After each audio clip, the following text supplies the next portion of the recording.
कम मधुरम तिलकम मधुरम मधुराधे पतिरखिलम मधुरम मधुरम मधुरम मधुरम मधुरम हसितम मधुरम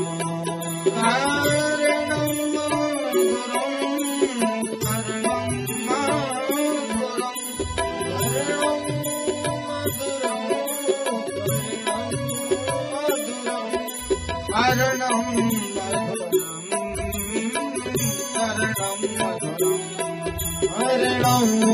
मधुरं रमणं मधुरं गमितं मधुरं समितं मधुरं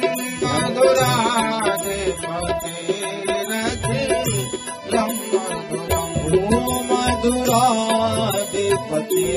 मधुराधिपतिरखिलं मधुरं मधुरं अधरं मधुरं भद्रं मधुरं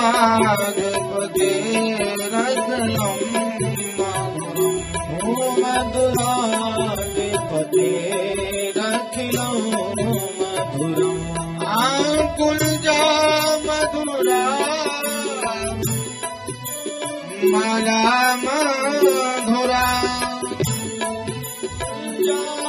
मधुरा माला मधुरा यमुना मधुरा बीची मधुरा यमुना मधुरा बीची मधुरा सलिलम मधुरम कमलम मधुरम सलिलम मधुरम कमलम मधुरम मधुराधिपतिरखिलं मधुरम मधुराधिपतिरखिलं मधुरम गोपी मधुरा लीला मधुरा गोपी मधुरा लीला मधुरा योक्तं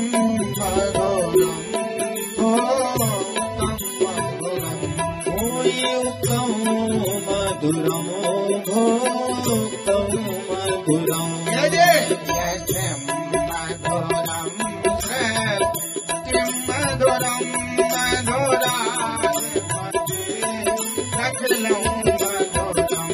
मधुराधिपतिरखिलं मधुरम श्रेष्ठं मधुरं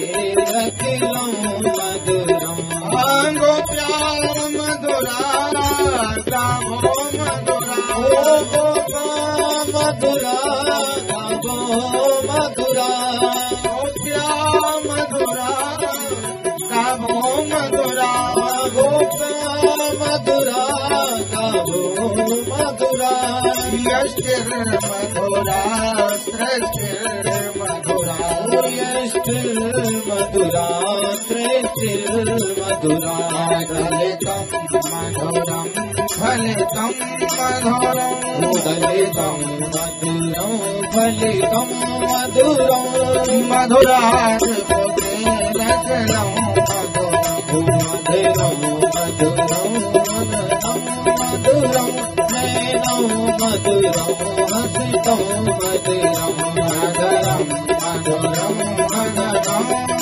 मधुरं मधुराधिपतिरखिलं मधुरं मधुरं मधुरं मधुरं नयनं मधुरं हसितं मधुरं मधुरं मधुरं मधुरं मधुरं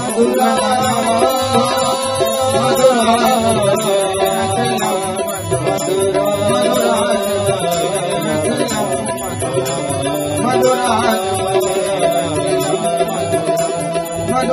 मधुराधिपतिरखिलं मेलम।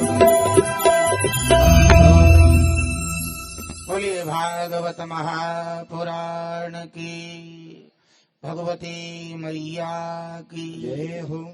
प्यारे बंधुओं, भक्ति शक्ति स्वरूपा माताओं, विगत प्रसंग में आप लोगों ने सुना राजा परीक्षित की सभा में सुखदेव जी महाराज का आना। यहीं तक की तो कथा सुनी थी कल, क्यों शिवराम भैया? हैं? राजा परीक्षित ने सुखदेव जी का पूजन किया और तत्पश्चात प्रश्न कर दिया कि बोले महाराज, जल्दी मरने वाले को क्या करना चाहिए? प्रातः स्मरणीय परम वंदनीय पूज्य सुखदेव स्वामी वर्णन करते हैं, राजन परीक्षित ध्यान देना। सतयुग में एक व्यक्ति की उम्र होती थी 1,00,000 वर्ष की। विचार करो। और सतयुग के बाद त्रेता में एक व्यक्ति की उम्र 10,000। और इसके बाद आता है द्वापर, 1 शून्य और हट गया तो द्वापर में कितनी हुई? 1000 है। और द्वापर के बाद आता है कलयुग, इसमें 1 शून्य और हट गया है तो कितनी हो गई? 100 वर्ष की। अब ये 100 वर्ष की आयु है हम और आपकी।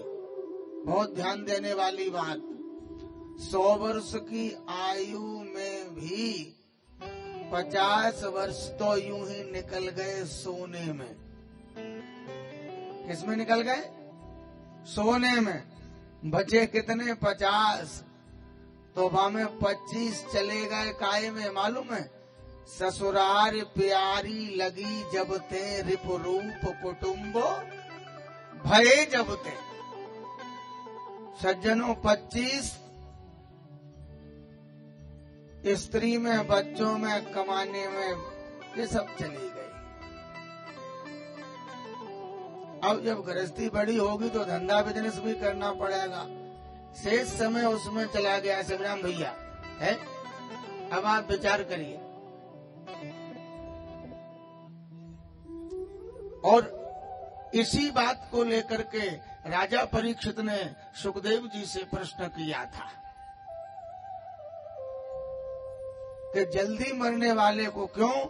कि द्वापर के तुरंत बाद कली का प्रवेश, कलयुग आने ही वाला था। तो कलयुग में 100 वर्ष की आयु, और वो भी बिरले ले पाते। 100 वर्ष की आयु क्यों दादा? जो बिरले होते हैं वो ही शतक लगा पाते हैं, नहीं तो सीताराम बीच में ही हो जाती है? विचार करो। तो राजा परीक्षित का प्रश्न बहुत गजब का सुखदेव स्वामी से। बोले जल्दी मरने के लिए अतः प्रक्षामि संसिद्ध योगिनाम परमं गुरुम। हे योगियों के परम गुरु, आप तो हमें इतना बता दो ना कि जल्दी मरने वाले को क्या करना चाहिए।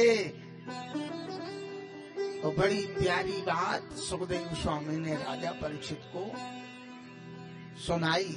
बोले राजन, जल्दी मरने वाले को श्वास श्वास पे कृष्ण भज, वृथा श्वास जन खोय, ना जाने या श्वास की आवन हो न हो। प्यारे, जल्दी मरने वाले को अहर्निश भगवत चिंतन करना चाहिए। जल्दी मरने वाले को क्या करना चाहिए? सावधान होकर सुनना।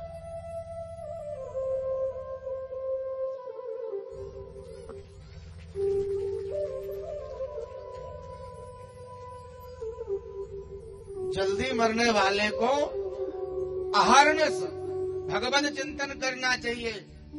श्वास श्वास पर कृष्ण भज, और वृथा श्वास जन खोए, और ना जाने या श्वास की आवन होए न होए, पता नहीं कब किस जगह किस समय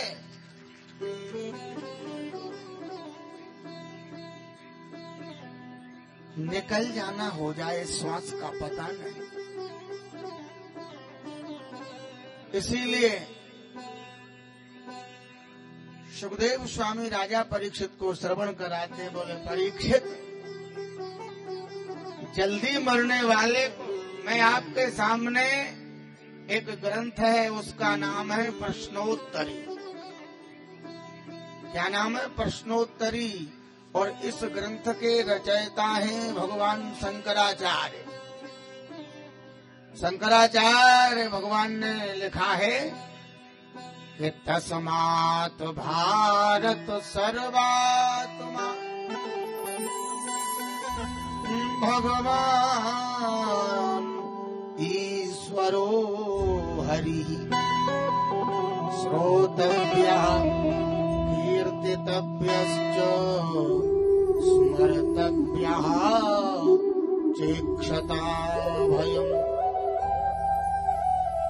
बंधुओं, शंकराचार्य भगवान प्रश्नोत्तरी ग्रंथ में लिखते हैं, बोले जल्दी मरने वाले को श्रोतव्यः सुनना चाहिए। बोले क्या?